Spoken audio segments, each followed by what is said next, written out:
All right, guys, I'm out here with Nate. What's up, man? What's up with you? Chilling, bro. How you feeling today? All right. Yeah. How old are Yeah. you? I'm 51. 51. Did you grow up in Tucson? No, I grew up in Los Angeles in California. How long you been out here? About 20 years now. Yeah. How's it been since you've been here? It's been all right. I came out here. I wasn't supposed to stay out here. I was supposed to, we headed, east, but we ended up getting stuck out here and we created life out here and I had a couple kids out here. So I've been out here ever since. Yeah. You homeless right now? Yes. Yeah. Okay. How was before we get into that, how was your life growing up? Oh, it was good. I mean, I wasn't a rich kid, but I wasn't really a poor kid per se either. You know what I'm saying? I had the extras, the animals or horses, and you know what I'm saying. Basically, whatever I wanted, my mom would provide, so it was okay. Yeah. You got brothers, sisters? Yeah. Yeah. I got brothers. My mother has a son. My father has a couple more kids. So, none with my mother and my father, but separate. Yeah. So have brothers, have sisters. Okay. Do they battle with addiction at all, or how are they doing? Well, I mean, they weed smokers, but none to the extent of what I do, that I know of nowadays. So, Gotcha. you know what I'm saying? Because they're back in California. Okay. So, yeah. Cali. Right on, man. When was the last time you spoke with them? About 4 or 5 months ago. They know about your situation? Not too much, I kind of keep that under wraps, you know what I'm saying? Like my mom, she probably know that something ain't right, you know what I'm saying? But for the most part, I just try to, keep a positive voice in because she'll worry, you know what I'm saying? Yeah. So, you seem like a positive dude now. well, I try to be. Yeah. You know what I'm saying? I try to keep an upbeat tempo and live life accordingly, you know what I'm saying? You got roadblocks and obstacles that jump in your way. You just try to get around it or get over it or get around it or however you got to get through it, Yeah. So, yeah. As far as what's your drug of choice right now? my drug of choice now are the blues, the pills, you know what I'm saying? It used to be alcohol. Alcohol is what basically destroyed me. That got me where I'm at right here. You know what I'm saying? And it was the worst, man. There's nothing that compared to that. I don't care what you say, what you do. Alcohol is my demon. That's right there. And you can buy it legally in the store. Yep. And that's what made it so bad. And people used to tell me about that, and I didn't think nothing of it. But the malt liquor and all that, yeah, that's what tore me down. Some of that OE, some Mickey's. OE, St. Ives, Magnum. That's old school right there. Yeah, all that. Yep. What has alcohol taken from you? Oh shit, friends, family, freedom. You know what I'm saying? I tell people I'm allergic to alcohol because I break out in handcuffs. You know what I'm saying? That's poetic as hell, bro. Yeah, That's deep, man. Yeah, it's true, man. It's like what happened with alcohol? Well, I'm allergic to it. I break out in handcuffs every time I get drunk. You know what I'm saying? For some reason, these silver bracelets pop up on me. I've never been to jail sober. You know what I'm saying? So I had to look at that. Like every time I go to jail, it's alcohol induced. You know what I'm saying? And that's crazy when you think about it.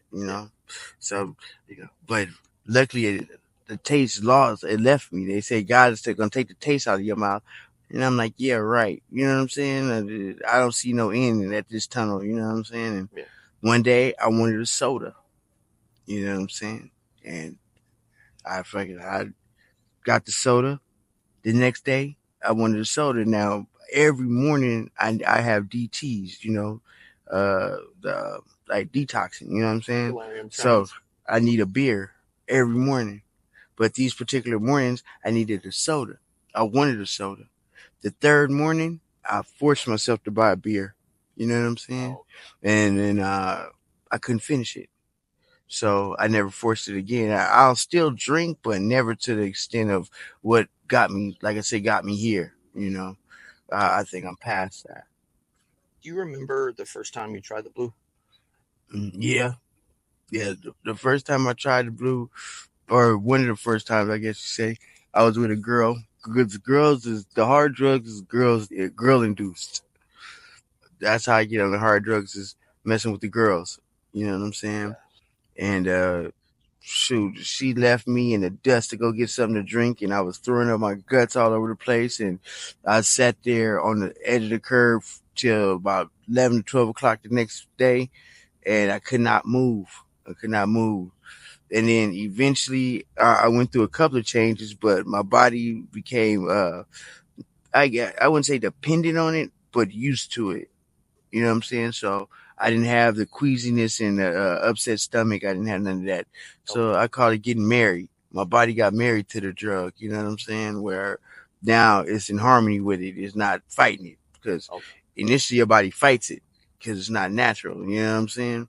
But once your body gets used to it or married to it, then it looks for it. You know what I'm saying? Just like you would look for your wife or something, Yeah. you know, and expect it to be there. And if it's not there, you get attitude. So your body gets an attitude, you know? It's like you need it, like you need food, Yeah, the right. oxygen, some Right. water. And a lot of it's mental. A lot of it's mental, you know what I'm saying? Like with the beer, you know, Yeah. uh, I I I felt like I was missing something if I didn't drink. You know what I'm saying? So same thing with the blues. You feel like you're missing something if you don't smoke, and your body is telling you you're missing something. It's not so much just your brain. You know what I'm saying? You get this feeling over you that's overwhelming. That you know what I'm saying, and it's kind of a discomfort. And you know, people label it as sick. You know what I'm saying? Hmm. And people have different degrees of being sick. You know, some people just go violent. Some people cry. You know what I'm saying? Some people clam up. You know, it just all depends on how they decide to deal with their sickness. You know. Yeah, that's true, man. Like every morning, like I was on black, and every morning, man, my body let me know. And at that point, it's just a mission. Yeah. Every day was a mission. Right. $10, $20, anything, bro. Anything. Just got to get that first one in. Yeah. You know? And then you're good to go. And then you can keep going and keep going. And like yesterday, man, was I was running and trying to help somebody else get well, and they were dissatisfied, which created an argument amongst us. You know what I'm saying? Because this is not even my mission I'm running, and that just shows you it still.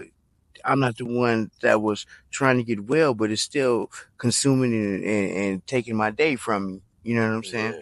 Because now somebody else is in that position. You know, and it gets tiresome. It gets because you're on a chase. Like I did crack for a number of years, and crack the Jones is the worst, man. I don't care what drug is it. Besides the alcohol, the crack, the Jones, I do not miss that at all. I'm talking about you got to go get it. You know what I'm saying? And it's not so much physical, but well, I guess it is physical. It's the uncontrollable urge that you need Like that it. fiend Yeah, for it. yeah, Yeah. yeah. That I need it. And your body, it's just the worst, man. I can't explain the feeling of want. You know, I almost wonder if that's what hell is like. Uh, that the want is so overwhelming. You know what I'm saying? I never wanted something so bad. You know what I'm saying? That my body wanted it so bad that you just mad about it. You know what I'm saying? Yeah. And I just nothing else can compare to it. You know, the Jones that crack brings upon on you. Yeah. Yeah.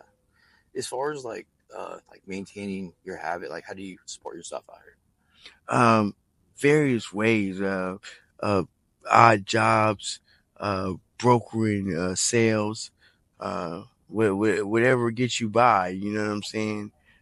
Bike mechanic. You know what I'm saying? The smallest things may get you by, as far as like going to the store for somebody may get you by for a couple of hours or whatever. Just depends on what the community needs, what the area needs, and if you can provide it. You know what I'm saying? Yeah. In or two for a bike can get you by. You know what I'm saying?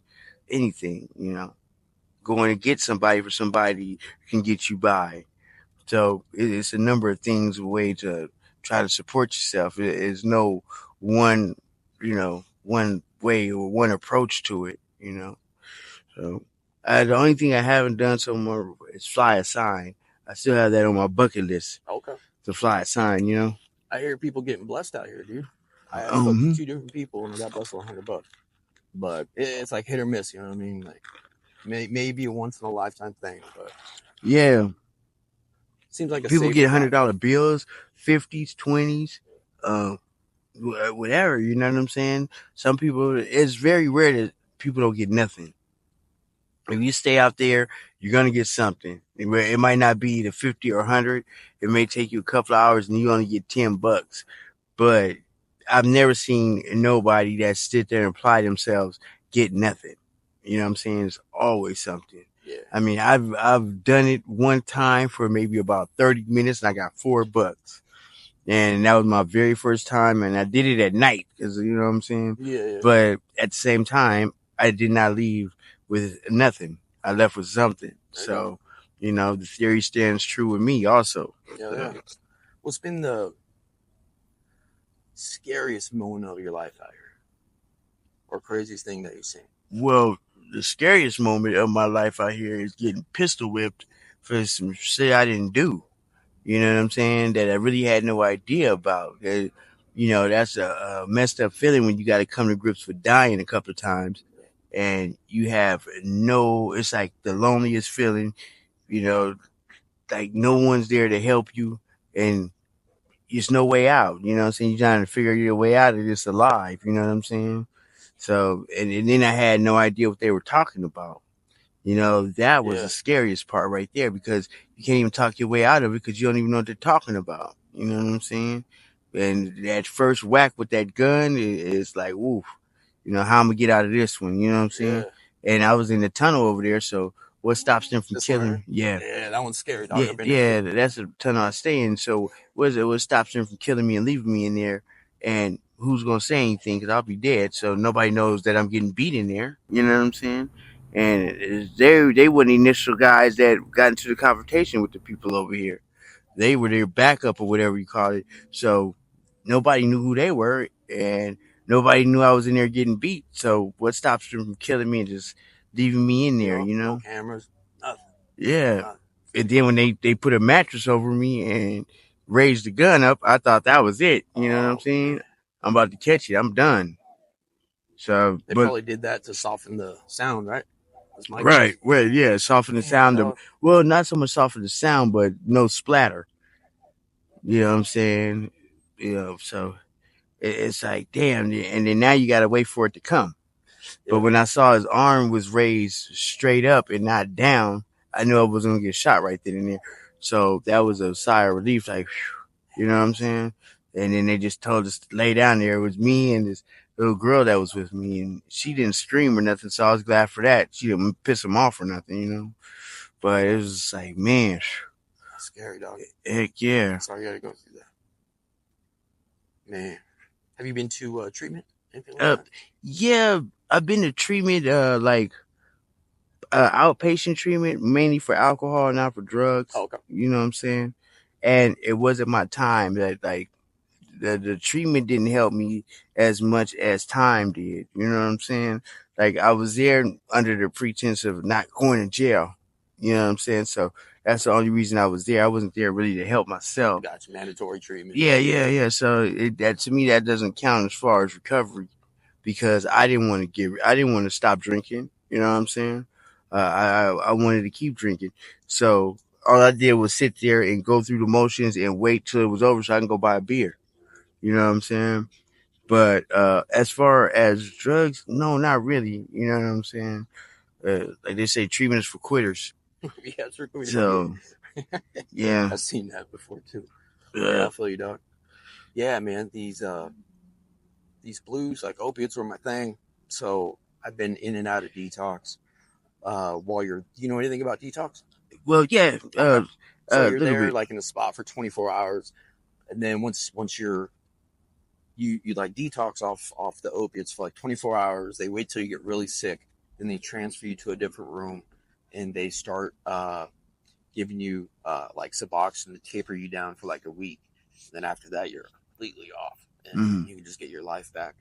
Um, so that's kind of a glimpse into a way to get off the blues.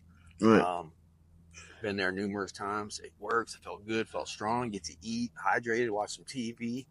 And when you get out, there's no withdrawals. It might feel kind of weird because it's kind of like a new life, but as long as you stay busy and kind of focus, eye on the prize, you'll get through all that, bro. Get your life back. But like you said, it's only going to work if you want it. Yeah. So that's there, bro. I always give people I interview my card if they ever want that ride or have any questions about it. I got my phone 24/7. Right. I took one of the people I interviewed to detox a few days ago. She called me up, said she was ready, and she's getting her life back. So Right. it's possible, dog. Yeah. I know the fear of withdrawal. What is the fear of withdrawal like for you, if you have a fear? Well, I don't really have a fear of withdrawal. Like I said, it was like the same thing with alcohol. It's like you're missing something if you're not part of that scene or something. You know what I'm saying? Even though that scene is probably no good for you, it's still something that you want to be a part of ultimately, and that's why we all do it. You know what I'm saying? The whole homeless scene is why we do it, just because we want to be a part of it. We want to be that freedom, that to do what we want to do, even though if it's not good for us, we still want to do it. You know? Yeah. And like I lost a lot of people here to the blues as far as death. You know, I've never had so many people that I know die in such a short amount of time than these last couple of years. You know what I'm saying? Or maybe 3 years. I've had so many people die that it's just unbelievable. And the cold part about it is I haven't been to one fucking funeral. One funeral. You know what I'm saying? I've had all these people die that I know, haven't been to one funeral, man. And a lot of them is because their families don't want us around because we're the catalyst to the death, you know what I'm saying? Or whatever the case may be. But, you know, that's one thing I do think about is that ultimate withdrawal is when you don't come back. You have no do-over. You know what I'm saying? It's facts, bro. You're speaking facts, bro. I Yeah. really appreciate it. So that one right there messes with me a little bit. And then I investigated like what makes people OD and die, because now the blues is the only one that you could smoke and die from. You know what I'm saying? Everything else has to be intravenous use. All other like heroin, you have to shoot it up to OD. You don't OD smoking it, but the blues you OD smoking it. You know, and one major way is alcohol.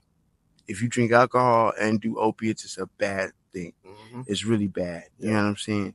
And most people, they that's how they die. That's how they OD is the alcohol and the blues mixed, and it's a death sentence. You know what I'm saying? Yeah. And I just seen too many people go that route. And now it's been some strong blues out here with a lot of ethanol in it, and people have OD'd without the alcohol. But that is far and few between, you know what I'm saying? Most likely they had something else that they indulged in that kicked that off, that stopped their heart or whatever the case may be, or put them in overdrive, you know? So. Have you experienced OD before? No, I haven't. Okay, good. Yeah. I haven't. Have you experienced OD No, before? thankfully, bro. Yeah. I smoke black, so thankfully. Yeah. Yeah, I haven't got to that aspect of it yet, you know what I'm saying? Yeah. As far as shooting and the way people are around here, they might just let you die. You know, Yeah. that's the cold part, you know what I'm saying? Hey, people step over your body around here. You know, they don't even fucking they don't help. Some people help you, but a lot of people they don't want no part of it because with the OD comes the police and everything. You know what I'm saying? So Yeah. they try to stay away from it and try to get away from it. And Have you heard of the Good Samaritan law? Have you heard the name or anything like that? I've heard of that, but I'm not clear on what is that. Yeah, I hear if you're with somebody in the middle of the overdose, you call for help, you won't get arrested just because you're doing like a good deed, saving a life. I don't know all the aspects about it, but I know it's a thing. And so yeah, I just wanted to see if you knew anything about it. Yeah, I still got to do some more research on it. Yeah. So I hear if somebody's falling out and need help, you call for help, ambulance will come. Their main focus is getting that person well, and then everybody goes their separate ways. Yeah, because I've seen some cold stuff, man. I've seen people dead getting dropped off in at the hospital, just pushed out like the movie, just pushed out the car and they pull off. You know what I'm saying? To people laid out on the train tracks dead. You know, just all kind of stuff. Some people get brought back, some people don't. You know what I'm saying? And then it's kind of like it's like a surreal moment when you hanging with somebody, and then one day they gone. You know what I'm saying? And it's like, yeah, they could just about say this is your future. If you your next use could be your last use. You know, you're a danger to yourself and others. You know, and that's how they look at it. You know what I'm saying? And it's true though, especially with the blues. Your next use could be your last use. You know, and then you got people that think it's funny to try to slip you alcohol. You know what I'm saying? Like, here, drink it. Oh, you can't drink this. You know, they say they even try to go as far as masking it. You know, like hard liquor, and try to get it in your system. You get the alcohol in your system, you smoke your blue, then what the heck? You know what You I'm think it's saying? water, but it's vodka or something. Yeah, yeah. Well, they try to cover it up with punch or something. You know what I'm saying? To try to make it weak. I don't know how much alcohol it takes to make you OD, but just for somebody to eat and come up with that crap. You know what I'm saying? They're trying to see if it's gonna work or not. You know, and that's just messed up. Yeah. So last question, bro. I don't want to keep you too long. If any of your family or friends see this video, do you want to say anything to them? Well, just how you doing? And I'm still alive. I'm out here in Tucson, Arizona. Uh, sorry I haven't been around so much, but we stay in communication with each other for the most part, and I hope I see you soon. All right, bro. Thank you for your story.